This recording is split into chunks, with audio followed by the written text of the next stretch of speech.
Good evening, good morning, good afternoon. Jason and Steve, and no poem today. Steve, I did not bring a poem. Sorry. I could probably mess around with violets being blue and roses being red, but you don't want me to Spare us. Yeah, improvisate here. So right. Yeah, please leave it to the professionals, right?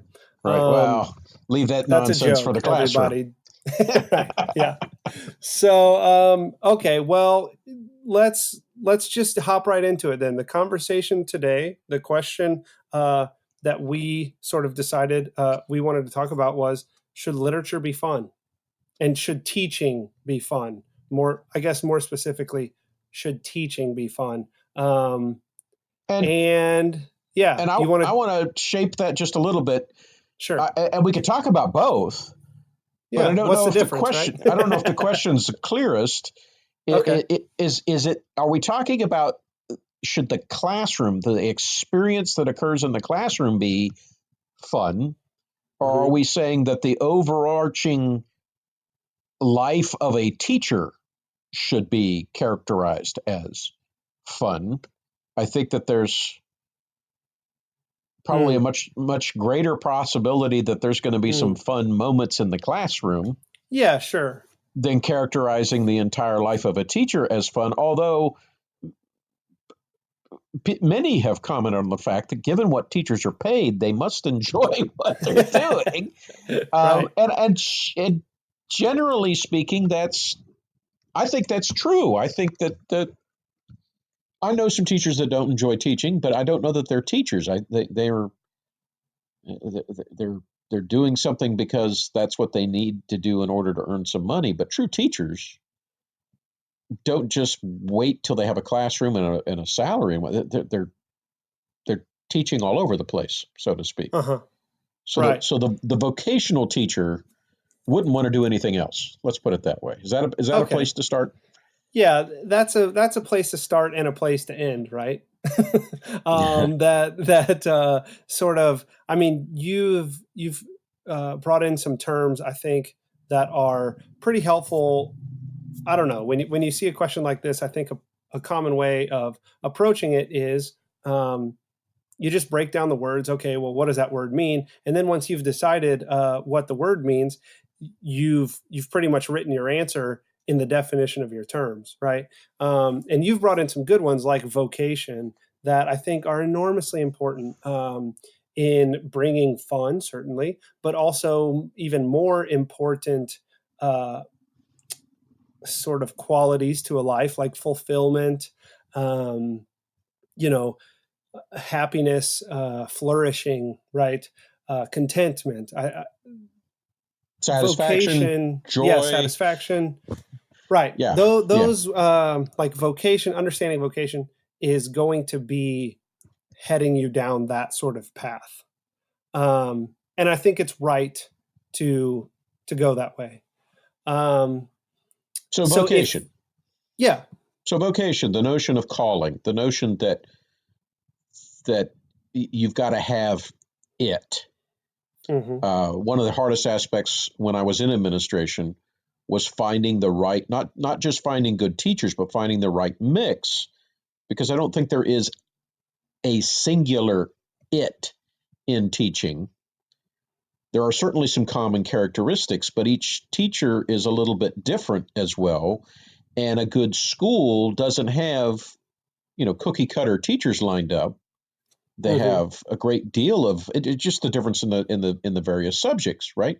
We hmm laugh and joke and have a good time about, a math person walks into my English class. There's a hey, you're this is not your territory type thing, right, and we're good natured about it. But the fact of the matter is as good a teacher as I might be in the humanities, or even my minor being in biology, some of the sciences, you start pushing me off into like physics or chemistry or anything that's mathematical, and I'm not a good teacher there. Does that make me a okay, bad teacher, or does that just mean I know that any given teacher has their places, has their calling, has their niche, has their spot Hmm. from which they teach. And yeah, I don't look down at some chemistry teacher because they would not want to teach English. That's not their Sure. thing. Right. So they thoroughly enjoy something that I would be horrified to Right. try and teach. Stoichiometry. What in the world? Get out of here. Yeah. I don't know, people. You just start crossing off units and hope it ends up right. Yeah, I agree. There does need to be a sort of okay. So then, I guess you're sort of saying that fun is an indicator. Okay, let me put words in your mouth. Okay. Fun is an indicator that the right teacher is teaching the right thing. Yeah, I think it's tough to have someone assigned to teach something they don't enjoy. Sure. That's probably the best way to put it. And that the student immediately picks up that this isn't their cup of tea. They're kind of coming at it. Uh, I don't want to say lackadaisically. Downtrodden. Well, just without life. Ho I get hum. Yeah. yeah. Let's go through the motions. Here's a test. As opposed to, hey guys, I can't wait to get you into this. My Mhm. students fuss at how much I like Shakespeare because they don't Yeah. like it as much as me. Right. Uh, but I do think that they like it more because of my like of it than if I Mhm. walked in and said, okay, they require me to teach you a play from Shakespeare. Mhm. So, Right. Right. Eeyore. If you come in like yeah. Eeyore, Yeah, um, exactly. that's I've got not a, good. yeah, much more a piglet or poo mentality fits the, Yeah. Yeah. maybe even owl, but poo or piglet have got it, Right. in, Yeah, in there's a the place for classroom. owl, Yeah. but yeah, Piglet I think is definitely, although he's a little timid. Okay, let's yeah, Coming so okay, good. soon, coming soon, a podcast on Winnie the Pooh. Right. Yeah. Which 100 Acre Wood character are you in the classroom? No, don't Um do that. What? it's a joke. It's a joke. You're Okay, killing me. so no, this moves perfectly into where I want to go with this question. So, as I am wont to do when I have a question that involves words, I go to the OED, Oxford English Dictionary, because it has tremendous and wonderful etymology help, right? Um, and so, in addition to the etymology, it also has first usage, like it's the important usages of a word. And so when you look up the word fun, the it was used originally as a verb. Well, sort of there are two usages: verb and noun or adjective. Yeah, yeah. The very first usage though is a verb in 1685, and the it is a verb. Okay, to cheat or cajole a person out of something, to trick or deceive. Okay, so and it has that. It sort of still has that ring. I think we've almost lost it just to and I think the word fun almost only now means pleasant, or like sort of makes me feel nice, makes me smile. But I do think that that's still sort of there, right? Like this trick, like let's have some fun, let's trick. um so and that's the usage that it picks up pretty quickly. I just think interesting to note that that's how it started, though, right? An act of fraud or deception, a trick played on a person, a joke. um so Shakespeare. Shakespeare in the yeah. classroom. Right. You tricked me into liking this, Mr. Elliot. Right. I almost forgot we were Exactly. reading Shakespeare. Yeah, Right. that's funny. So, I think that's I want to have that context, or I want to have that prior usage in mind as I'm answering this question, because, well, first of all, just because I think it's good to sort of have a long definition of a word rather than a very short one. And the other is because I want to recover this notion of, um, you know, trickery, or of being willing to do like some sleight of hand, I don't think that that is out of place for the teacher. Just like you mentioned, right? Like, oh, you've tricked me into learning. Uh, I think that's appropriate. You know, Yeah, I think that it's almost inevitable that when a teacher who loves his material and his students gets going, then everybody's going to get caught up in it, and all of a sudden, it's not only the students who are tricked by the material, but also the teacher himself. and that kind of begs the question. I like the word going through my mind as you lay out the OED is the notion of surprise. That Okay. that if I sit down with a piece of paper and I say, okay, next week I'm going to do thus and so and thus and so, and I'm going to build a fun lesson plan. Yeah. There's a very strong possibility that I'm way off base. Yeah. Whereas if I plan out getting into whatever it is that we're studying, Uh-huh. and if I enjoy it, and I have carefully laid out the right I won't get too deep into the lesson planning methodology Right. here, but I have an idea and I know what it is that I want to do with it, and I've laid out a reasonable uh, a sequence of events in the classroom. Hmm. Part of the fun of quote unquote the classroom is not knowing exactly they not knowing what's coming next, Okay. they being surprised that they actually liked it, because inevitably the ones that already know they enjoy the subject come in every day, what are we going to learn today type, they're already sort of at the level of joy, this is my favorite class, and they Hmm. just want to know what great lesson you have for me today, Mr. Elliott. But the ones that cause the question, should teaching be fun, Hmm. are the ones that are finding it difficult to enjoy maybe all of school, Hmm. reference some of our thoughts about the comparison of prisons and schools. Right. Maybe we just aren't providing them with an environment that's conducive to learning. Hmm. And I think that there's a lot in it should be fun, but we often work at not making it fun. Uh, Hmm. it, but but the other is sort of surprising a student who's not predisposed towards the subject, that hey, there is, and that's the question that's being begged. What is it that would make them say, I enjoyed this class? Is it Hmm. is it distraction? Is it entertainment? Is it practical use? Is it, Hmm. oh, I'd never thought of that before? And I don't know that it's the same thing every time. Unfortunately, our society tends to talk about a fun park, an amusement park where we're going to get to Right. them. Fun is the presence of not thinking. Yeah. Sure. Music. We build parks to amusement in America. What does that mean? Right.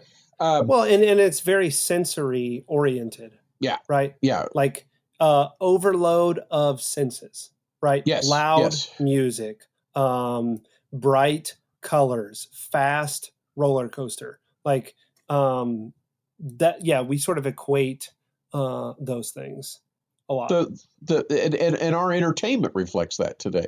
The Yeah. notion of a sustained scene in a movie, or deep dialogue, or very subtle aspects.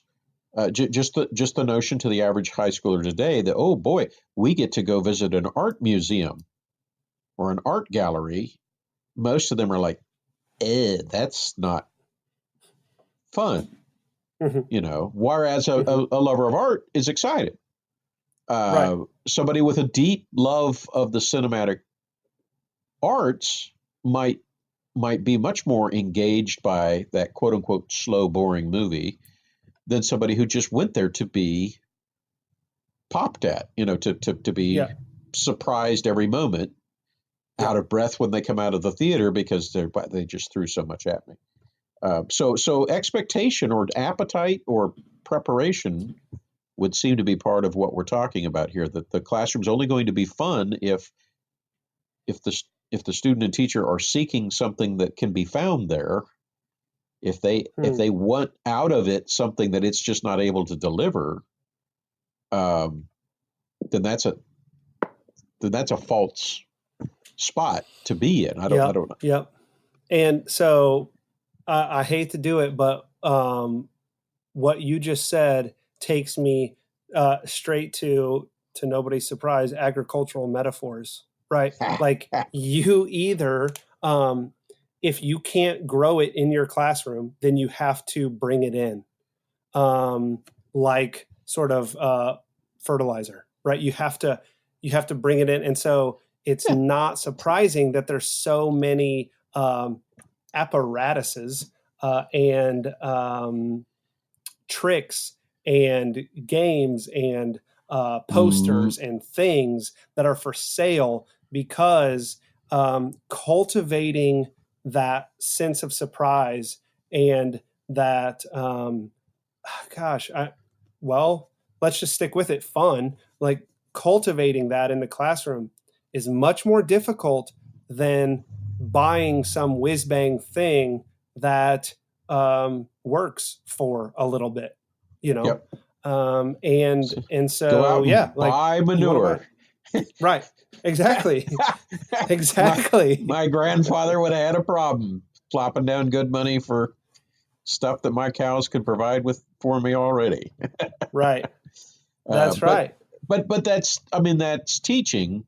That's going back to finding people who have it right. Some just give up on it and lecture Mhm. the kids right into under the floorboards. Right. They just drone. Yeah. I You mean, I know laugh, but that's horrible. That's a the only terrible motivation existence. the only motivation that's there for the student is I got to pass this class, so I better take a lot of notes and memorize and pass his test because he's not doing anything to make me pay attention.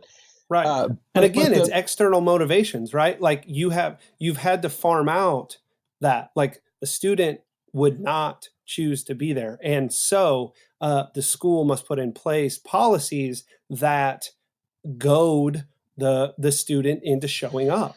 yep yep yep to not return to our discussion too much about the comparison between prisons and schools, but Hmm.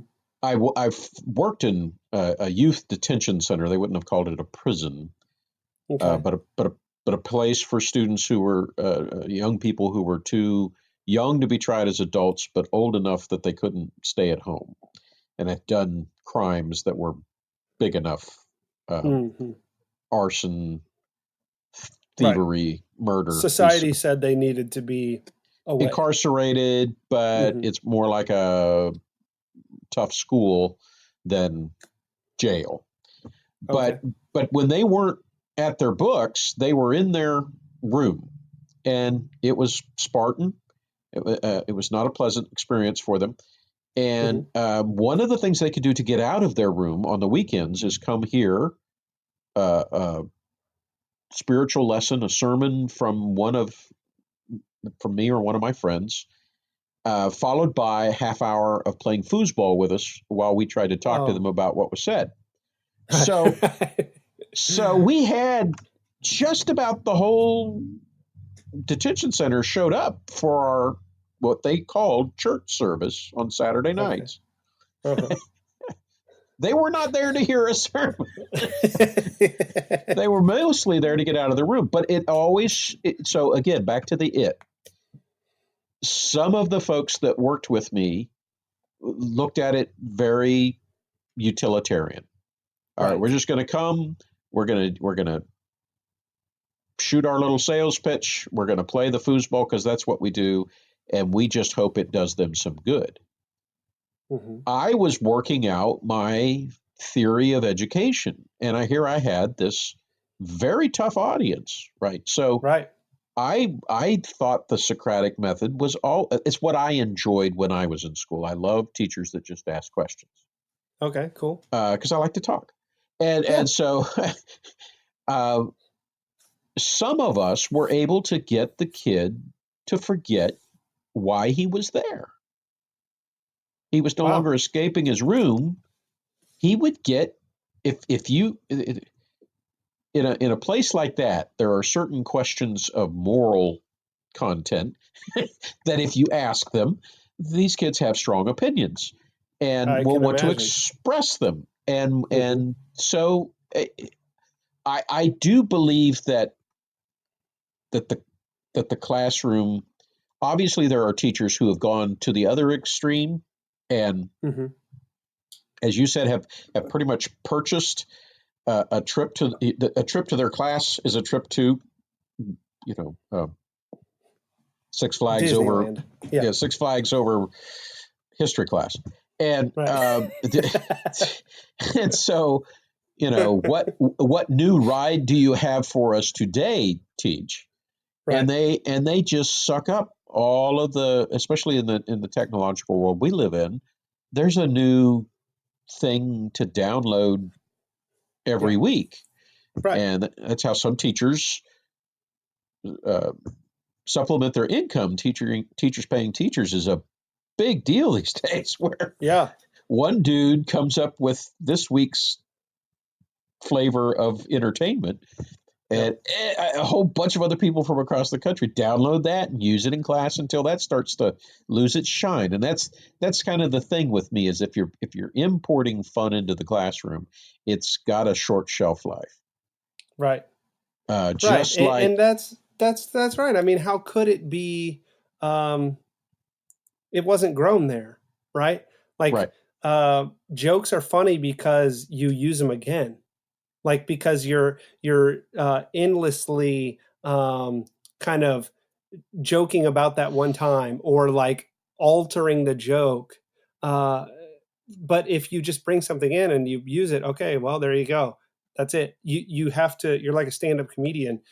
For that to work again, you have to go somewhere else and peddle those things again. well, and comedy is an interesting aspect to bring into the conversation, because even the best comics don't have them laughing continuously. Hmm. They're Hmm. moving from one setup and punchline to another setup and punchline. I mean, some of them, you think like a Rodney Dangerfield, it was one liners, but Sure. even there, you, at the start of the sentence you probably weren't laughing. At the end of it you were, and Yeah. then that's over. When people can hear him again, he starts another thing. So some teachers can I guess get you having fun more often, but I think a wise teacher recognizes that there's enough aha moments, enough epiphany, enough. If I'm throwing synonyms like crazy today, there's enough Go for it. fun in the classroom to buy you some time to get to the next moment of Uh-huh. wow. Uh-huh. A whole class, 180 45-minute classes in a year can't all be one continuous wow. Right. You might That's disagree, right. but I just don't see that happening. Hmm. Or else wow becomes boring. Right. Well, again, the sensory, it's like Yeah, it's a sensory overload thing, right? Like the reason a fast roller coaster is crazy and fun is because it's not something you often do. If if we all took roller coasters on to work in the morning, right? We were doing loop de loops in the open air, then it wouldn't be long before it was just like, all right, like whatever. You're drinking your coffee on the well, it's way, like, my father's view of roller coasters. He was a hobby pilot through much of his life. He had flown oh in wow.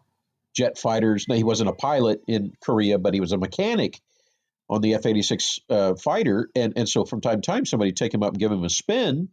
And so he gets on some roller coaster where they got all these signs, remove all loose articles and Right.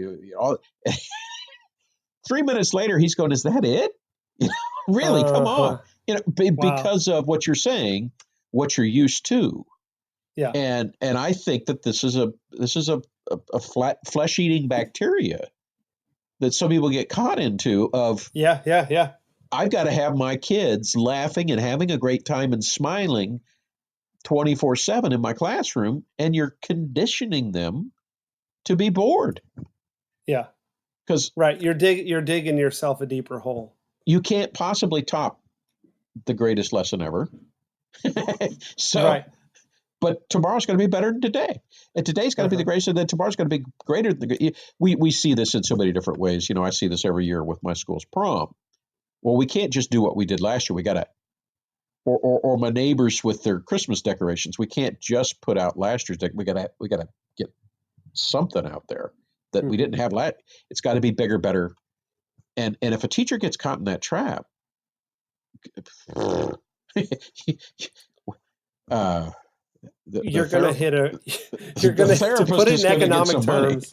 Yeah, you're gonna to put it in economic terms, you're gonna hit a recession, right? Correct. There's got to be You a correction can't. at some point. Right. You can't endless growth, endless sort of laughing and ratcheting up of the stakes. Um, it only works so long, and then the bubble bursts. but we but, So but yeah. we're playing tennis with almost two different ideas. The one is sort of the feelings engendered by the artistry of the teacher, Hmm.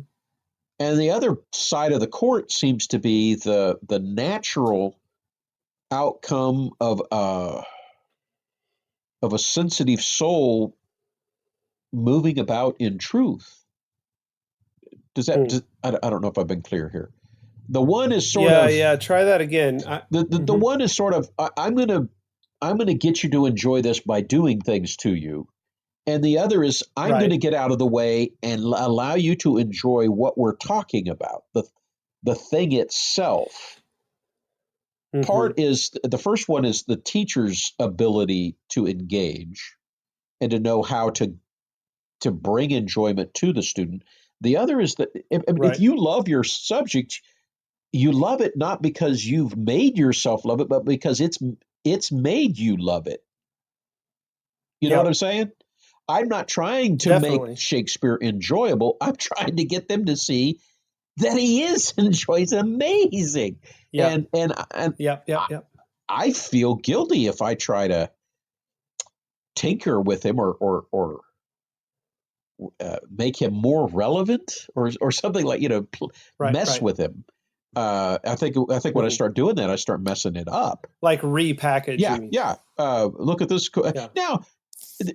And even there's we're talking about something that's a teeter totter, right? Because I've realized rather Yeah. quickly in having high school students go through Shakespeare, we often watch it and then they read through it in sort of a reader's theater type thing, but they like to be up out of their seats and they like to try and at least generally stage it. They don't have it memorized, so they're married to their text. But Yeah. if we're doing the last scene in Hamlet and they're supposed to Mm. be sword fighting, I'm an idiot if there isn't something like a sword in two of their hands. So Yeah. Sure. Of course. I'm cheap, and so the PVC came out, and we've got two dorky looking PVC swords, but they've got something when the text says and they play, they're whacking Right. something together. Uh, I'm not Hmm. asking them to do all the work. I am allowing them props. I am allowing, we do use apps and stuff in class that will help engender the atmosphere of the class. But I hope it's not those trinkets that make them enjoy my class. I hope it's the fact that we're taking them through some really good literature. Or I would say the same thing in any other class I've taught, that biology by itself is just flat out interesting. You could you could Mm. you could Okay. well, you never had me as a Cool. teacher, so but Right. Right. again, when I was faced with a class that didn't want to take it, it caused me to invent this thing, and I don't think I invented it, but I put together a course called Socratic Life Science that started with a singular question: what is life? And about Okay. 5 weeks later, when we were done arguing about that, what the characteristics would be, and what it is and what it isn't, and is a robot alive, and so blah, blah, blah, blah, blah, which they found Hmm. fascinating. It was, well, this is more like philosophy than science. But now so if these are the characteristics of life, which is where most life science texts begin anyway. Yeah, this that's was right. seventh grade class. Um, if that's the case, then let's start talking about these characteristics and how they work themselves out. We're going to not spend a lot of time on the fact that a living thing reproduces itself just because Mr. Elliott's kind of timorous about taking Sure. over what he feels is your parents' duty. But for instance, Right. that it's made up of cells is a really big concept that has a whole lot of sub questions. So let's just and I talk to a lot of teachers that tell me that the thing that makes learning the most enjoyable for their students is seeing how it works together, not just mastering a whole bunch of little analytical parts. And Hmm. I think that there's something to our question today that learning is more fun when it's synthetic than when it's just analytic. Yeah, That it that and I think that's right. I, I think that's right. And I go ahead, go I ahead. think that's true in any field, right? If you Hmm. teach foreign language just from the vocab, I just want you to know some basic words and don't help them see how it all works together. Maybe even some of your OED stuff, the origin of things, and what's the Hmm. language back behind this language, or how did it develop, or that's when you start giving them that kind of insight, or the puzzle starts coming together into a completed whole. To me, that's when they start getting excited. Well, I feel like I understand it now, as opposed to, well, what'd you Hmm. get on the test? I don't know. I didn't study that part at all. And yeah, I had no idea that. Did we game the system or not is not near as fun as I understand something I never understood before. Right. That's right. Yeah. And so I'm you've been talking and I've been listening and I've also been thinking though about your students with the swords and Hamlet, right? And they're fighting um and they're, kind of doing their swordplay thing. And I've been thinking about that, like, that's not the traditional, at least, or the contemporary way that Shakespeare has been taught. Shakespeare recently has been taught with, everybody sit down, here, we're going to talk about this because you already read it, or maybe we're going to read it in class, right? So when you have somebody up and doing that, I guess the question that comes to my mind um, is that a more or less faithful or good way to encounter Shakespeare's text, right? So basically, the student who's sitting down and the student who has a sword in his or her hand and is fighting somebody, as they're reading lines, which one of them is really reading Shakespeare? I don't actually think I want to choose in that question. Like, whatever. Well, I But think that you. the reason I ask it, yeah, go It's ahead. interesting that you would put it that way because I don't. Shakespeare wrote the play, and so we are reading Shakespeare, but Sure. they forget about Shakespeare because they're reading Hmm. about Hamlet. They're meeting Hamlet or Mm, Romeo and Juliet or Henry hmm. V. That's the beauty of Shakespeare is that he gets you into his characters. And And so for so, you, you're saying they forget that they're doing biology and instead they're meeting life. yes, right, Okay. exactly. And Okay. um, I think it's a criminal activity to force a kid through a geometry class if he has no uh, meta concept of what geometry is as a you know we Right. we jump to the monkey see monkey do, and I don't want to get too deep into math methodology because I'll get bad fast. Don't worry, folks. I've got a podcast coming up where a friend of mine is going to talk about math education. But But part of the reason I even bring it up is because I think every subject has a narrative, has a meaningful whole to it that Yeah, that is much easy. It makes the journey much more pleasurable if you understand what all is going on, rather than just this thing that I want to get in your head so you can get it on the test and we can agree that you know it and move on, and you're never going to think about it past the test. That's a waste of time. So absolutely. they get to the point where, I'll just give you one example with Hamlet. Hamlet comes across a dude digging a grave singing a song, and he's blown away that this guy is so calloused about digging a grave that he can sing a stupid shanty song while digging the Hmm. grave. And he engages this fella in a conversation and realizes that he's a unique and interesting and very literal. They go through all of these equivocations, right? As Right, right. lying in the grave versus telling a lie in the grave Yeah. and all this kind of, but but in that conversation, the sort of iconic moment in Hamlet, outside of To Be or Not to Be, is of course when Hamlet is pictured. If you do illustration searches on Google, you're going to see an actor holding a skull, Hmm.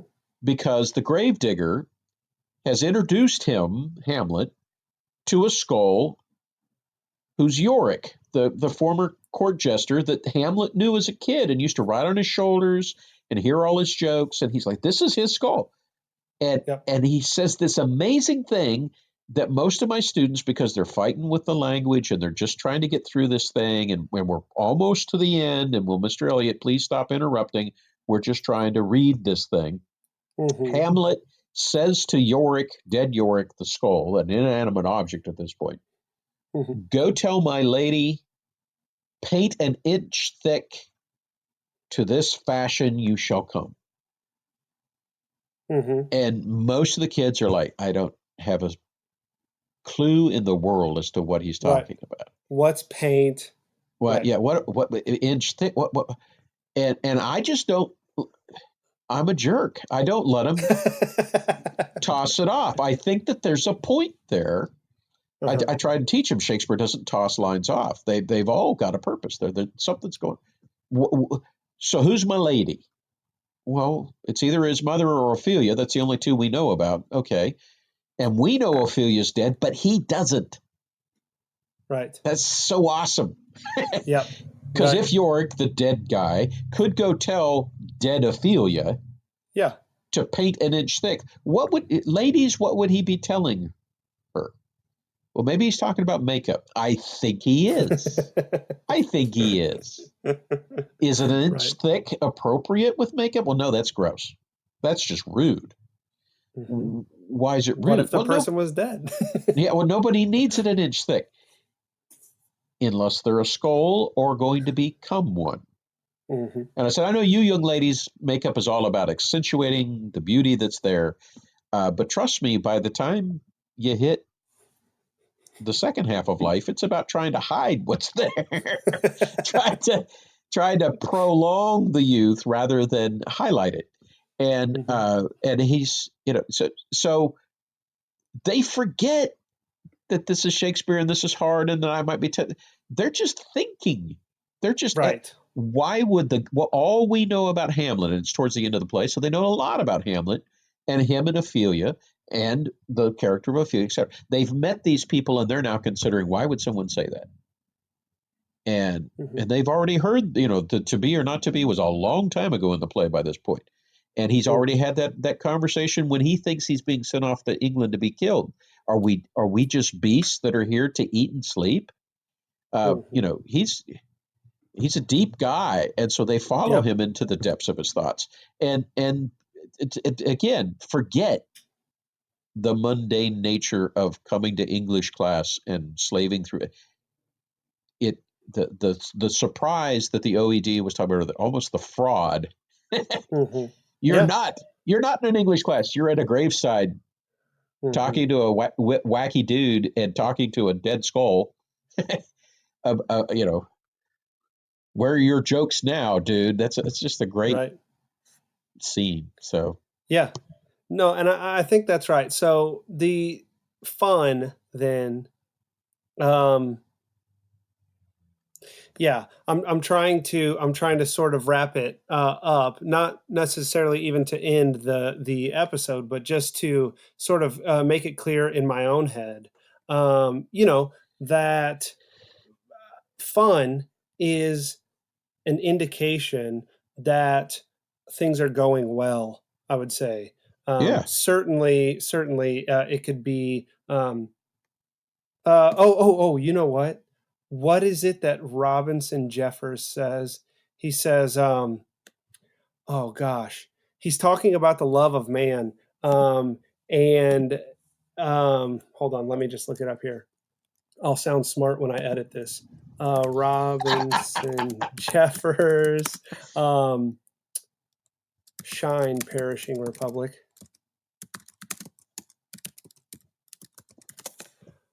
Yeah. Okay. So fun then. Okay. In Jeffers in his Shine, Perishing Republic, he's talking about the love of man, and he describes that as a clever servant, but an insufferable master. mm, I think that fun in the classroom functions much the same way. That as yeah, long as fun is in service of the conversation, which is what education is, right? Drawing students into the conversation of humanity. As long as fun is in the service of that, and as long as it's happening along the way, fun is a fraud, right? A very clever servant, but it is an insufferable master. When you move things out of order and you place fun sort of as the primary objective, yep, yep, you've really run afoul, and you've deceived. Maybe if I can pun on it, that's where the real deception is, right? When we teach students that fun is the goal rather than the flowers you smell along the way to the goal. What we've taught them is a lie. yep. That's a bad situation to be in. That's well So summarized. Very good. thank you. We need to do a podcast on hierarchy sometime and how that you know the ancients talked about loving the best things best. Uh, fun Yeah, is fun is wonderful in life. It's just not life's only point. And yeah, I think that that's just as true in the classroom as it is in any other part of life. that's right. That's right. Okay. Well, everybody, thanks for listening in. Steve, thanks for talking this out with me. Have fun as you pursue truth. Yeah.